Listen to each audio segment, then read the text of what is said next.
Hello everyone, welcome to my YouTube channel. आज की इस वीडियो में हम बात करने वाले हैं एक बहुत बड़ी पर्सनालिटी के बारे में, बेन जॉनसन। आपने इनका नाम सुना होगा मोस्ट प्रोबेबली। अगर आपने शेक्सपियर का नाम सुना होगा तो शेक्सपियर के कंटेम्प्रेरी रहे हैं बेन जॉनसन, उनका नाम भी आपने सुना होगा। बेन जॉनसन के प्लेस सोसाइटी प्रॉब्लम और ह्यूमन वीकनेस को क्रिटिसाइज़ करते हैं। उन्होंने डिफरेंट थीम्स लेकर जो है बहुत सारे वर्क्स अपने जो हैं लिखे हैं। तो चलिए आज की इस वीडियो में हम बात करेंगे बेन जॉनसन के बारे में, जो कि किस एज से बिलोंग करते हैं। एग्ज़ाम पॉइंट ऑफ व्यू से इम्पॉर्टेंट है। जैकोबियन एज के second most important play right माने जाते हैं। उनका जन्म जो है कब हुआ था? 1572 में हुआ था और इनकी डेथ हो गई थी 1637 में। The second most important playwright है, as I said, of Jacobean age, a giant of the Renaissance who shaped English comedy and literary criticism through strict classical discipline. बहुत सारे राइटर्स ने जो है वो लिटरेचर की जितने भी डिसिप्लिन है उनके साथ छेड़छाड़ की है, लेकिन बेन जॉनसन ने ऐसा नहीं किया है। उन्होंने किसी भी टाइप की जो मिक्सिंग है, जैसे कि शेक्सपियर ने ट्रेजेडीज़ लिखी हैं, कॉमेडीज़ लिखी हैं और उन्होंने उसे मिक्स करके ट्रेजिक कॉमेडीज़ भी लिखी हैं, लेकिन बेन जॉनसन ने ऐसा नहीं किया। ठीक है, चलिए इनके बारे में और बात करते हैं, इनकी अर्ली लाइफ के बारे में। एज आई सेड, इनका जन्म 1572 में लंदन में हुआ था और डेथ 1637 में हुई थी। उन्हें अक्सर आर्किटेक्चर ऑफ, या कह सकते हैं आर्किटेक्ट ऑफ इंग्लिश ड्रामा भी बोला जाता है, क्योंकि उन्होंने इंग्लिश कॉमेडी और ड्रामा को स्ट्रॉन्ग स्ट्रक्चर दिया है। बेन जॉनसन का बचपन बहुत सिंपल और स्ट्रगल भरा रहा है। उनके जो फादर थे उनकी डेथ जन्म से पहले ही हो गई थी, तो इस वजह से उनकी फैमिली इकोनॉमिकली जो है बहुत सर्वाइव की है। उनकी फैमिली ने बहुत डिफ़िकल्टीज़ में रहे हैं। बाद में उनकी मदर ने एक जो ब्रिक मेकर हैं उनसे जो है ब्रिक लेयर से शादी की और उस टाइम मतलब कुछ टाइम तक जॉनसन को भी वहीं काम करना पड़ा, मतलब एज अ ब्रिक लेयर काम करना पड़ा उनको भी। लेकिन जॉनसन का इंटरेस्ट मैनुअल लेबर में नहीं था, वो एजुकेशन और लिटरेचर की तरफ ज़्यादा अट्रैक्ट थे। मतलब एक बहुत बड़ी बात है कि इस कंडीशन से गुजरने के बाद आप अपने आप को लिटरेचर में इन्वॉल्व कर पा रहे हो। चलिए इनकी एजुकेशन की बात कर लेते हैं। बेन जॉनसन ने वेस्टमिंस्टर स्कूल में एजुकेशन ली। वहाँ उन्होंने फेमस हिस्टोरियन जो थे विलियम कैम्डेन ने उन्हें पढ़ाया। कैम्डेन ने उन्हें क्लासिकल फिलॉसफी और रोमन ड्रामा से इंट्रोड्यूस करवाया। ये एजुकेशन जॉनसन की लिटरेरी करियर के लिए बहुत इंपॉर्टेंट फाउंडेशन बनी। बिगनिंग में जो कैम्डेन थे उन्होंने उन्हें बहुत हेल्प की उनकी फाउंडेशनल एजुकेशन को मतलब इस्टेब्लिश करने में, जिसकी वजह से वो इतना आगे आ पाए। चलिए आगे देखते हैं। A turbulent ascent to the London stage. देखिए, जो राइटर्स हैं, जितने भी राइटर्स हम जिनके बारे में पढ़ते हैं, तो हमें ये पता होता है कि वो राइटर ही हैं। इधर वो राइटिंग में क्या कर रहे हैं, इधर वो प्रोज लिख रहे हैं या पोइट्री लिख रहे हैं। कुछ राइटर्स हैं जो वो ड्रामा लिख रहे हैं, फिक्शंस लिख रहे हैं, नॉवेल्स लिख रहे हैं, बहुत अलग अलग कंटेंट। लेकिन बेन जॉनसन जो थे, इनकी लाइफ बहुत एडवेंचरस थी। इनकी लाइफ में बहुत ज़्यादा एडवेंचर था।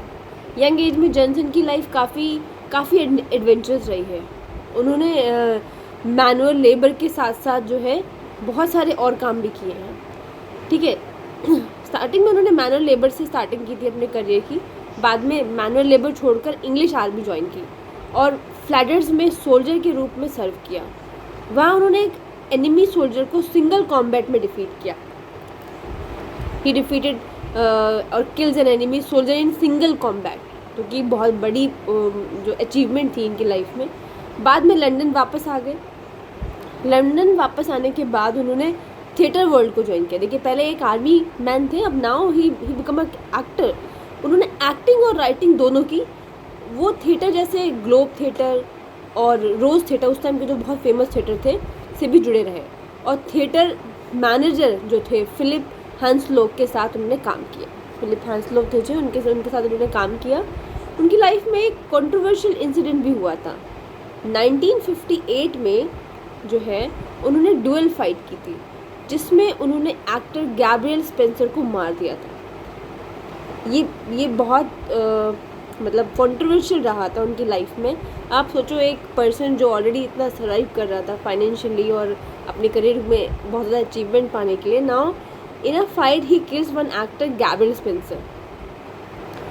इस वजह से उन्हें जेल भी जाना पड़ा था। जेल में रहने के दौरान उन्होंने कैथोलिज्म जो है अडॉप्ट किया और बेनिफिट ऑफ क्लर्जी का यूज़ करके एग्जीक्यूशन से बच गए वो। मतलब उन्होंने जब ये रिलीजन अडॉप्ट किया तो उसकी एग्जीक्यूशन से बच गए, क्योंकि क्लर्जीज को उस टाइम पे बेनिफिट मिलता था इस चीज़ का। ठीक है, इतना क्लियर हो गया। चलिए आगे चलते हैं। तो वो क्या थे, एक बार रिवाइज कर लेते हैं। ही was a soldier, he was an actor, also he has done a dualist 1598, ये ईयर याद रखिएगा आप, और ही वॉज अ प्रिजनर। ठीक है, नेक्स्ट देखते हैं। Engineering of comedy of humours. अगर आप बेन जॉनसन पढ़ रहे हैं तो सबसे इम्पॉर्टेंट पार्ट यही है, comedy of humours. Ben Jonson की सबसे इम्पॉर्टेंट लिटरेरी कॉन्ट्रीब्यूशन थी ये कॉमेडी ऑफ ह्यूमर्स। ये आइडिया एंशिएंट मेडिकल थ्योरी पर बेस्ड था एक्चुअली। इस थ्योरी के अकॉर्डिंग हम ह्यूमन बॉडी में 4 ह्यूमर्स को देखते हैं। ठीक है, living the cures of early life behind Jonson sought strict rule for the stage, he pointed the comedy of humours. Strict जो स्टेज के जो स्ट्रिक्ट रूल्स हैं उनको फॉलो करते हुए इन्होंने क्या डेवलप किया, comedy of humours. It adapting N ancient medical theory, ancient medical theory को अडॉप्ट करते हुए इन्होंने रेवोल्यूशनरी ड्रामेटिक स्ट्रक्चर दिया यहाँ पर। ठीक है, इतना क्लियर हो गया होगा I hope. Instead of well rounded unpredictable heroes, Johnson engineered characters whose personalities are entirely dominated by the exaggerated traits, producing sharp satire। मतलब एक पूरे प्ले में एक हीरो की बजाय इन्होंने बहुत अलग अलग पर्सनालिटी यूज़ की और उसमें ये जो है ह्यूमर्स का यूज़ किया है, और उन ह्यूमर्स का यूज़ करके इन्होंने बहुत ज़्यादा डोमिनेटिंग पर्सनालिटीज़, ट्रेड और शार्प सटायर का यूज़ किया है। कैसे किया है चलिए हम देखते हैं नेक्स्ट स्लाइड में। द एनाटॉमी ऑफ टेम्परामेंट, ये बहुत बहुत बहुत इंपॉर्टेंट है, इसको बहुत अच्छे समझ लीजिएगा। तो ये जो ह्यूमर्स हैं बेन जॉनसन ने 4 ह्यूमर्स दिए हैं, 4 ह्यूमर्स एक्सप्लेन किए हैं, the blood, flame, yellow bile, black bile.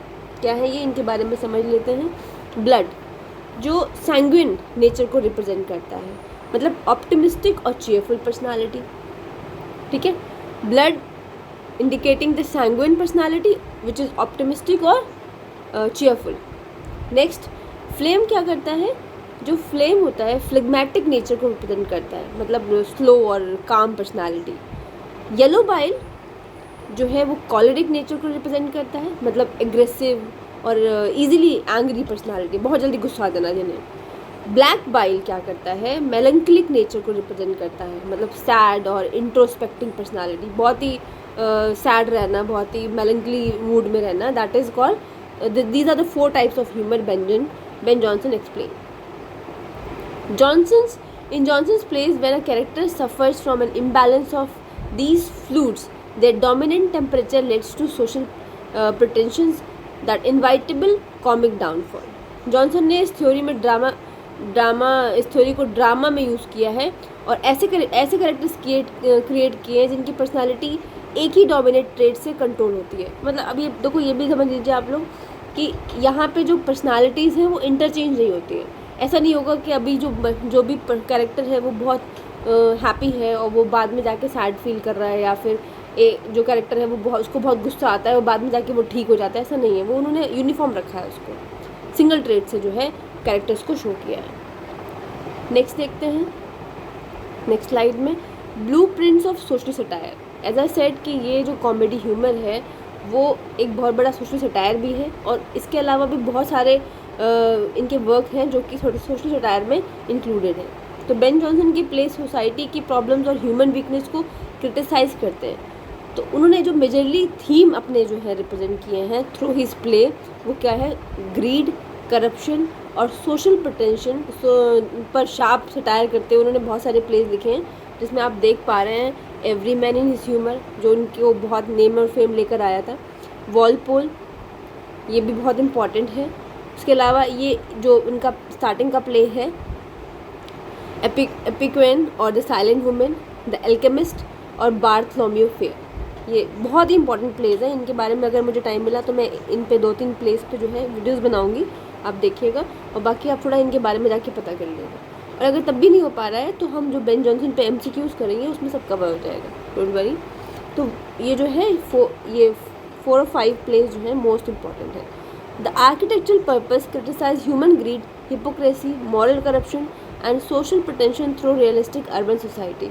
इन सभी प्लेस के थ्रू उन्होंने एक आर्किटेक्चर प्रपोज किया है जिसमें उन्होंने ग्रीड, हिपोक्रेसी, मॉरल करप्शन और सोशल प्रोटेंशन को जो है बहुत ही रियलिस्टिक तरीके से शो किया है। ठीक है, आई होप इतना क्लियर हो गया होगा।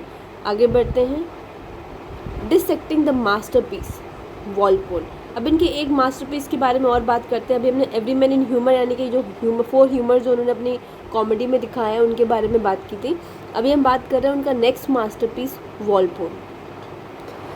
वैसे तो इसकी पूरी बहुत कंप्लीट अच्छी स्टोरी है जिसमें बहुत सारे कैरेक्टर्स हैं और बहुत ही मज़ेदार स्टोरी है, वो स्टोरी भी मैं लेकर आऊँगी। लेकिन इस स्टोरी के थ्रू बेन जॉनसन क्या प्रेडिक्ट कर रहे थे, क्या डिस्प्ले कर रहे थे, वो भी बहुत ज़रूरी है।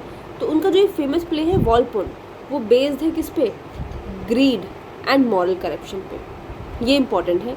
इस प्ले में वॉलपोल एक वेल्दी मैन होता है जो प्रिटेंड करता है कि वो टर्मिनली इल है।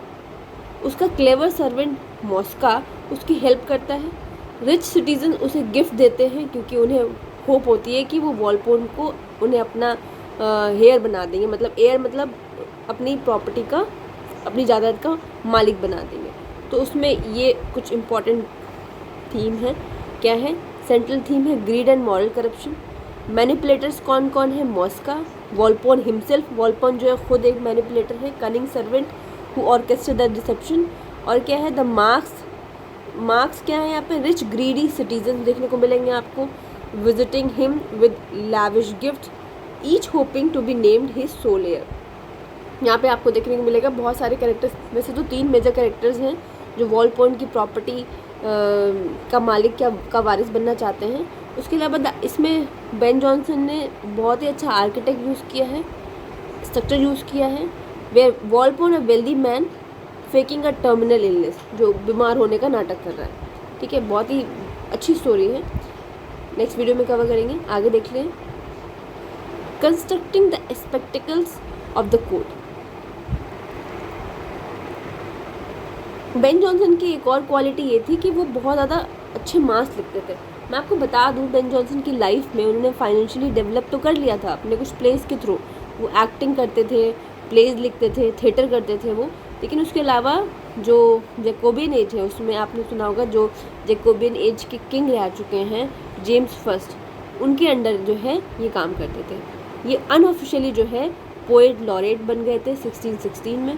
ठीक है, याद रखिएगा 1616 में जो है ये अनऑफिशियली, यानी कि कोई ऑफिशियल डॉक्यूमेंट नहीं आया था। 1616 में इन्हें जो है पोएट लॉरेट बना दिया गया था किंग जेम्स 1 के थ्रू। और किंग जेम्स 1 के लिए ये बहुत सारे मास लिखते थे, क्वीन एनी और किंग जेम्स 1। बेन जॉनसन सिर्फ प्ले ही नहीं लिखते थे, वो रॉयल एंटरटेनमेंट्स यानी कोर्ट मास के भी मास्टर थे। ये परफॉर्मेंसेस पोइट्री, म्यूज़िक, डांस और एलिब्रेट स्टेज डिज़ाइन का कॉम्बिनेशन होती है। मतलब मास्क क्या होता है? मास्क में एक्चुअली मास्क पहन कर ही परफॉर्म करना होता है, लेकिन ये ग्रुप कॉम्बिनेशन होता है। ड्रामा का ही एग्जैक्ट फॉर्म होता है जिसमें जो है हम डिपिक्ट करते हैं with the help of music, poetry, dance और स्टेज का यूज़ करके। उन्होंने किंग जेम्स 1 जो कि इंग्लैंड के किंग थे कि कोर्ट के लिए काफ़ी मास्क लिखे और फेमस आर्किटेक्ट इनिगो जोन्स के साथ कोलैबोरेट भी किया। इनिगो जोन्स जो थे उनके साथ उन्होंने जो है कोलैबोरेट भी किया। उनका फेमस मास्क जो था द मास्क ऑफ ब्लैकनेस, ये याद रखिएगा, द मास्क ऑफ ब्लैकनेस, जो कि 1605 में आया था, परफॉर्म हुआ था। ये it was a premier example of this spectacular royal production. ये रॉयल प्रोडक्शन में जो स्पेक्टिकुलर रॉयल प्रोडक्शन है उसमें एक प्रीमियर एग्जाम्पल है। बहुत ही बड़ा मास्क था ये उनका, जो है आप अलग से पढ़ोगे तो आपको पता चलेगा। बहुत ही अच्छा लिखते थे बेन जॉनसन। नेक्स्ट देख लेते हैं, the versatile voice of classical poetry.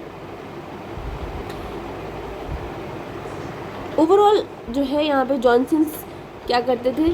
He has a mastery of extended far beyond the stage. Stage पे जितने भी प्लेज होते थे उसके मास्टर थे। उसमें बहुत सारे प्लेज आप देख सकते हैं। इसमें से एक एलेजी इन्होंने लिखी है, on my first son, it was a heart breaking elegy. To Celia लिखी है, famous for line drink to me only with thine eyes. उसके अलावा टू पेनहर्स्ट लिखी है, a pioneer of country house poem, it's a poem. ये कुछ important इनके work है। तो ये मास्टरी है बेन जॉनसन की इन प्लेज में. He commanded a vast poetic range, mastery elegy, satires, classical forms of while expressing profound personal emotions. इन्होंने बहुत ज़्यादा जो है अच्छी कमांड बना ली थी किस पे, पोएटिक रेंज पर, यानी कि पोएम्स में, एलेजीज में, सटायर्स पे और क्लासिकल फॉर्म जितने भी लिटरेचर की हैं. आगे देखते हैं. Elevating the stage of literature. तो 1616 ये ईयर जो था वो बेन जॉनसन के लिए गोल्डन ईयर था. Royal recognition. हेयर जो है Ben Jonson granted a royal pension by King James first, cementing with his status as England first unofficial poet laureate. क्योंकि यहाँ पे जो है जेम्स फर्स्ट के through he was a very first, यानी कि सबसे पहले. अनऑफिशियल का मतलब ये है कि इन्हें कोई ऑफिशियल डॉक्यूमेंट या अपॉइंटमेंट नहीं मिली थी पोएट लॉरेट के लिए. ऑफिशियली अगर आपसे पूछा जाए तो ऑफिशियल पोएट लॉरेट बने हैं पहले ड्राइडन, ठीक है ना, लेकिन ये एक अनऑफिशियल पोएट लॉरेट थे. इनका फर्स्ट फोलियो जो आया था, द हीरोस्टिक पब्लिकेशन हुई थी the works of Ben Jonson के नाम से. उसमें जैसे कि फर्स्ट फोलियो का मतलब बिल्कुल वैसे ही है जैसे कि शेक्सपियर के सारे प्लेस के फोलियोज़ में पब्लिश हुए हैं ना, first folio then second folio, कुछ वैसा बेन जॉनसन के साथ ही हुआ है. लेकिन बेन जॉनसन जो थे he was alive at that time, उस टाइम वो जिंदा थे. द रेवोल्यूशनरी इम्पैक्ट क्या है. Before this folio stage plays were considered cheap disposable entertainment. By publishing his plays in a collected folio, Johnson forced the world to treat drama as a serious literature.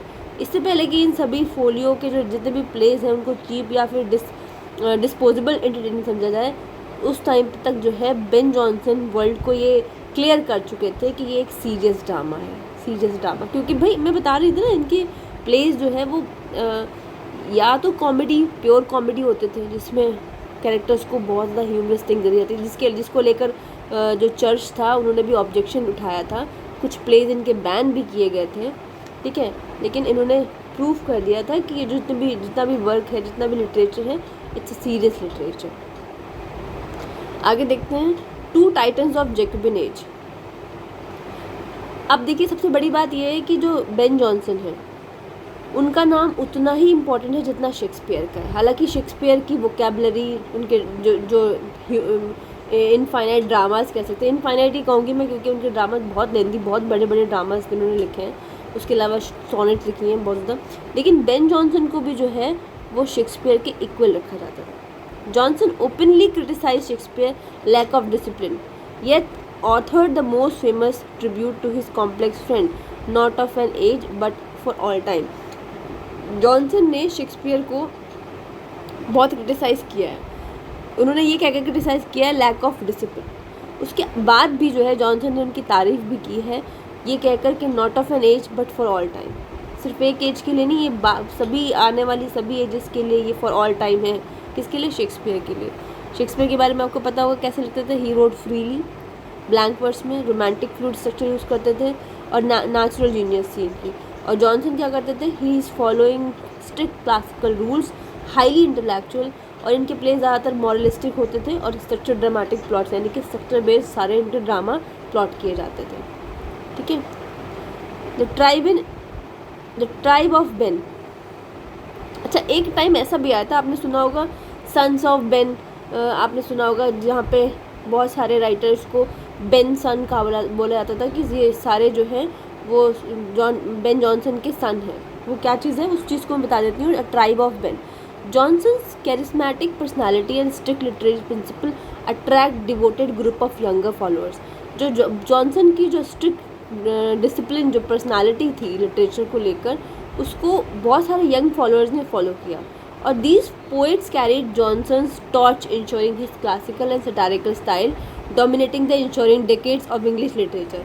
तो इन young poets ने क्या किया, उनके strict rules को, उनके classical और सटारिक style को, और सटारिक स्टाइल जो कि डोमिनेटिंग स्टाइल है, उसको क्या किया, आगे तक ले गए, आगे डिकेड्स तक ले गए ऑफ इंग्लिश लिटरेचर. कौन कौन हैं वो राइटर्स, उनके नाम आप देख लीजिए. वैसे तो बहुत सारे हैं, मतलब इसके अलावा भी और हैं, बट मोस्ट फेमस जो हैं वो है Robert Herrick, Thomas Carew, Sir John Suckling. फिर से रिपीट कर रही हूँ मैं, रॉबर्ट हेरिक, थॉमस कैरियू और सर जॉन सकली. ये जो है राइटर्स हैं जिन्होंने इन्हें फॉलो किया. आगे देख लेते हैं। और बता दूं मैं आपको, ये सारे राइटर्स जो हैं वो कैरोलाइन एज के हैं। तब तक चार्ल्स फर्स्ट आ चुके थे। जेम्स फर्स्ट की डेथ हो गई थी और चार्ल्स फर्स्ट गद्दी पे बैठ गए थे, जो कि उनके बेटे थे। ठीक है, आगे देखते हैं। A structure tested by times, his later years were marked by severe hardship. वैसे तो देखा जाए स्टार्टिंग भी बेन जॉनसन की सफरिंग से हुई थी और एंडिंग भी सफरिंग से हुई है।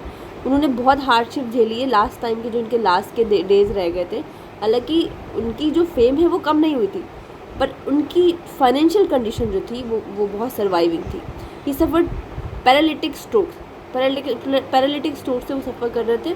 स्पायरल इनटू फाइनेंशियल रूल, क्योंकि उन्हें बहुत ज़्यादा फाइनेंशियल जो है डिक्रीमेंट हुआ था उनका।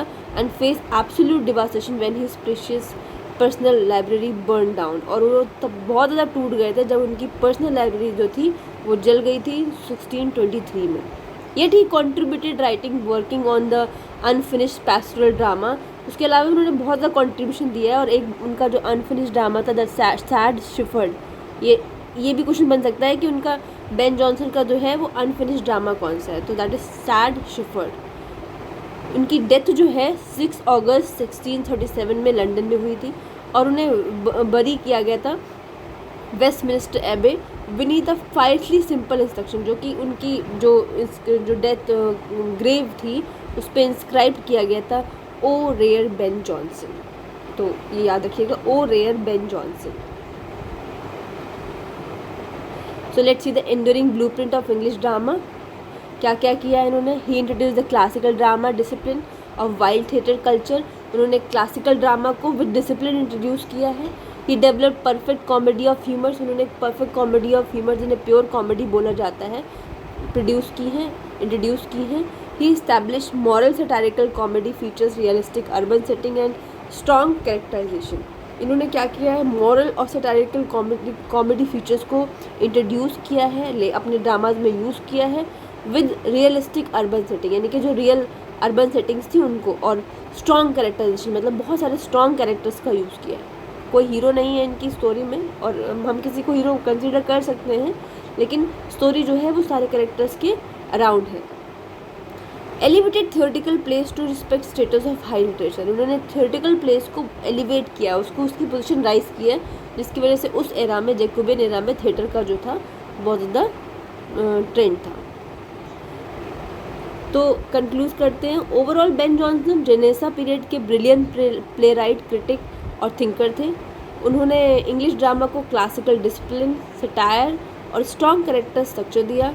इसी वजह से उन्हें क्या कहा जाता है, आर्किटेक्चर ऑफ इंग्लिश ड्रामा कहा जाता है। ठीक है, तो ये this was all about Ben Jonson. आपको कोई प्रॉब्लम हो आप कमेंट करो मुझे, मैं उस पर भी जो है एनालिसिस करूँगी और मैं आपकी प्रॉब्लम को सॉल्व करूँगी। तो तब तक के लिए जो है देखते रहिए, कीप वॉचिंग माई वीडियोज़।